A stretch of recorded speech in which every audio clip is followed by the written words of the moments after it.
Sabasta Entertainment.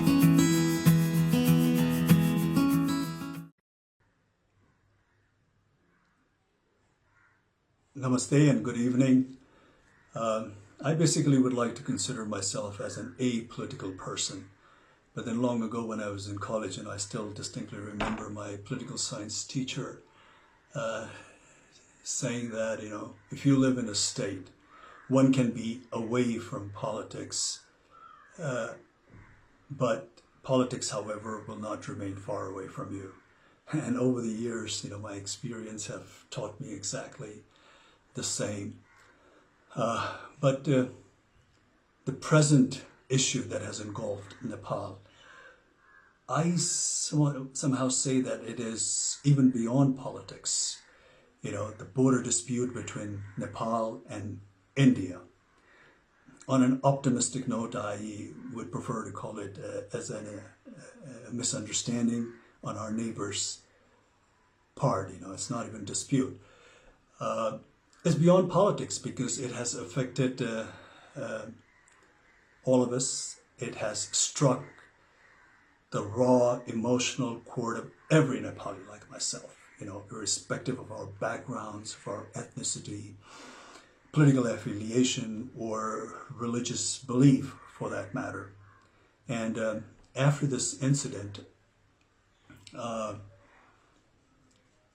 most Nepali feel that their pride has been scarred heavily, and the very foundation of being a citizen of an independent, sovereign nation has been, heavily shaken.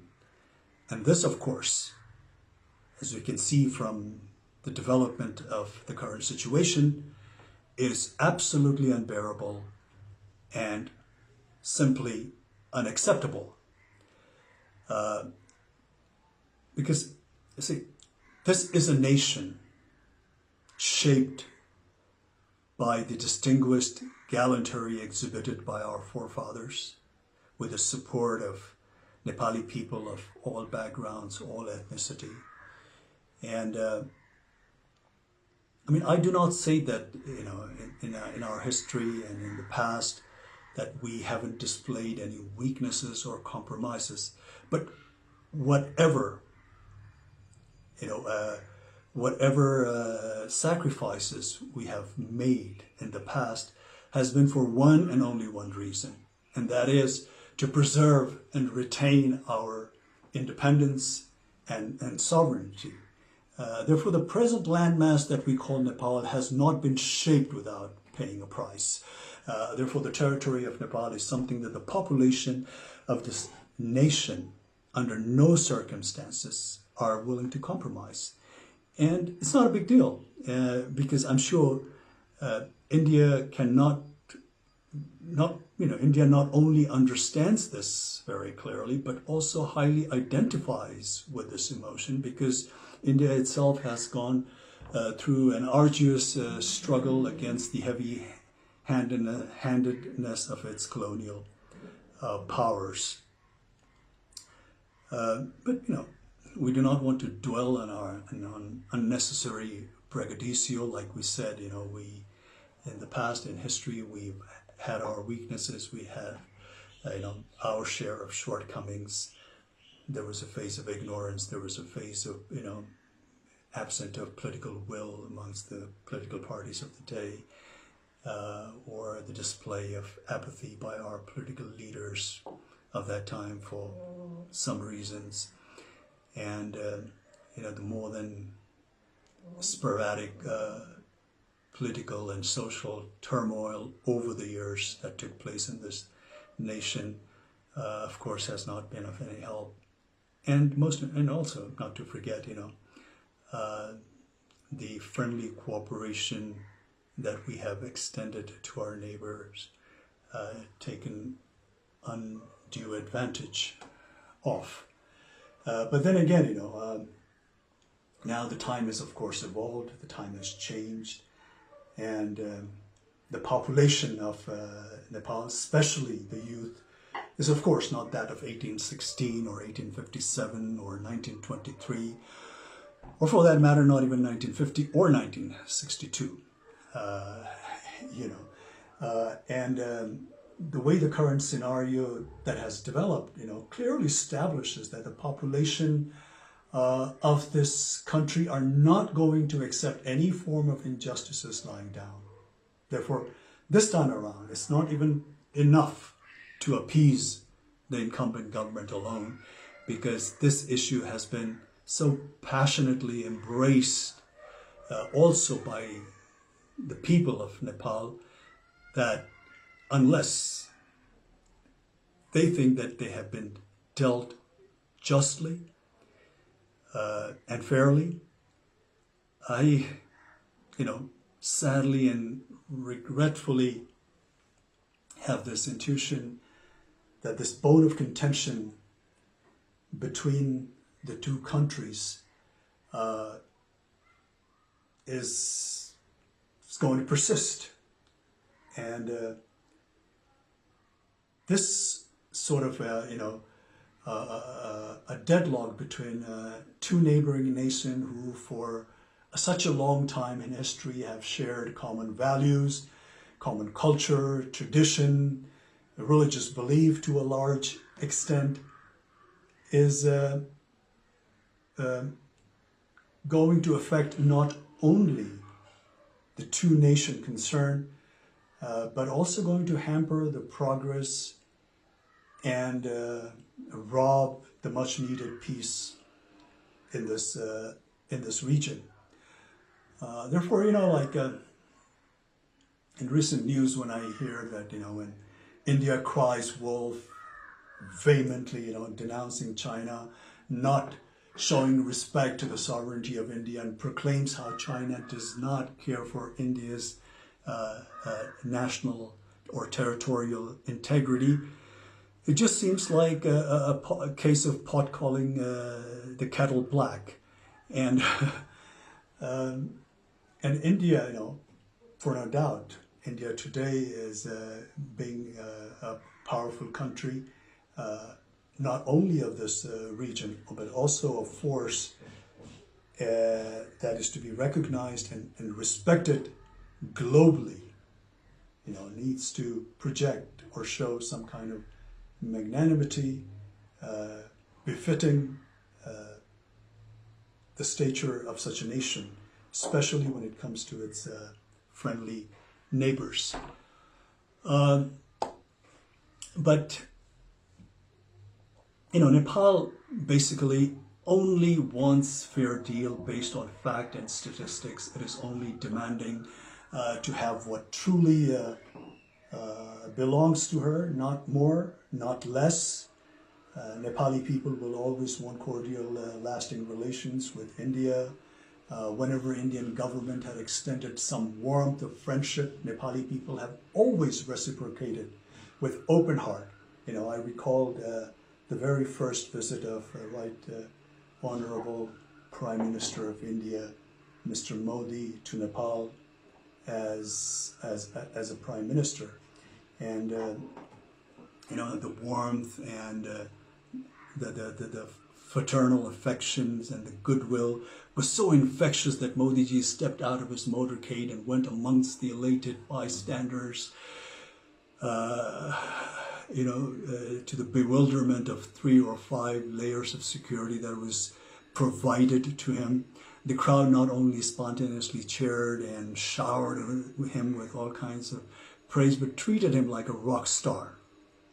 And to be honest, to be frank, I have yet to see that kind of reception meted out to our own leaders so spontaneously and voluntarily by the crowd of Nepal. But then again, unfortunately, the exhilaration met with an untimely death when Prime Minister Modi's government imposed trade blockade during the aftermath of 2015 devastating earthquake. This has left a deep wound, at least to this generation of Nepali people. Therefore, time and again, this untimely blockades and with lopsided treaties and agreements and unresolved border disputes, and not to mention taking advantage of the weakness of our political leaders,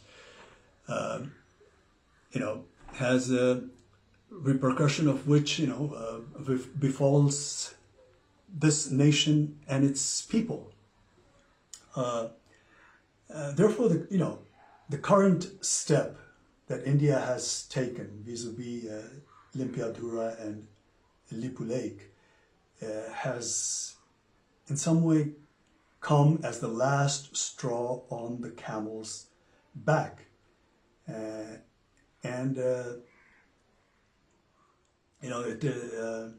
is not at all in the benefit of not only the two concerned nations, but also for the entire SAARC region, to say the least. It definitely not conducive for a nation like India that's marching ahead with global ambition, to have more than its share of neighbors that it has a hostile, relationship with.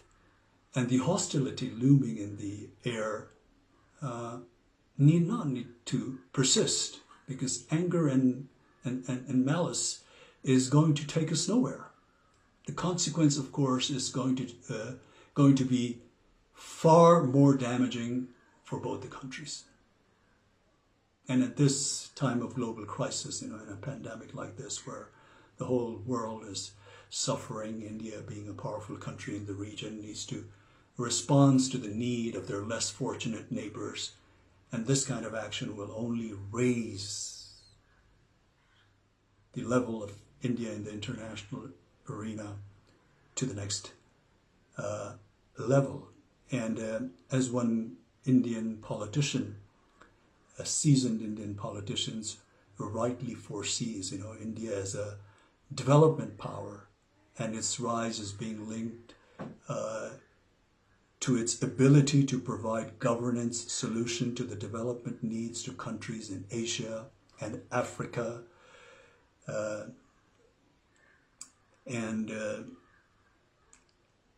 Also, just recently I was fortunate enough to hear the Prime Minister of India, Mr. Modi's address to his nation. I think it was on the occasion of Buddha Jayanti, and he said something like, I would like to roughly quote what he said. He said, we should always work with a sense of service only. When there is compassion, sympathy, then these feelings make us so strong that one can overcome the biggest challenge. So we here in Nepal only wish that Mr. Modi would overcome this challenge, not just with compassion and sympathy. Of course, we need that, but with all fairness and a good dose of empathy. Because we here in Nepal take the border, like I said, misunderstanding on an optimistic note, on the Indian part, with great deal of regret, and ask to return what is justly belongs to Nepal. All the historical evidence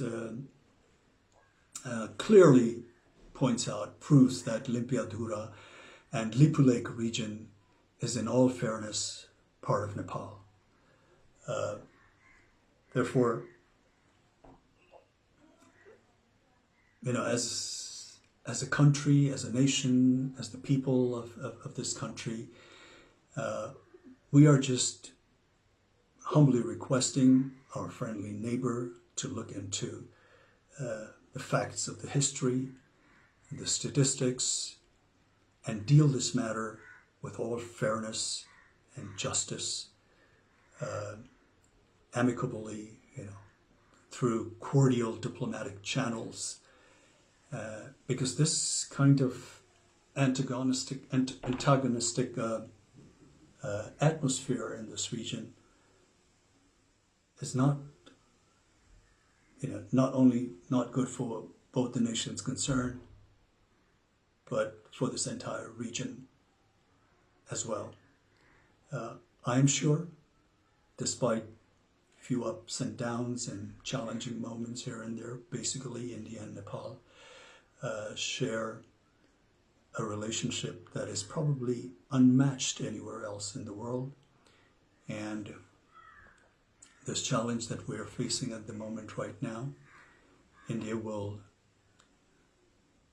deal very fairly and justly and come out with a solution that appeases the Nepali population and makes them feel that they have been dealt justly. Thank you.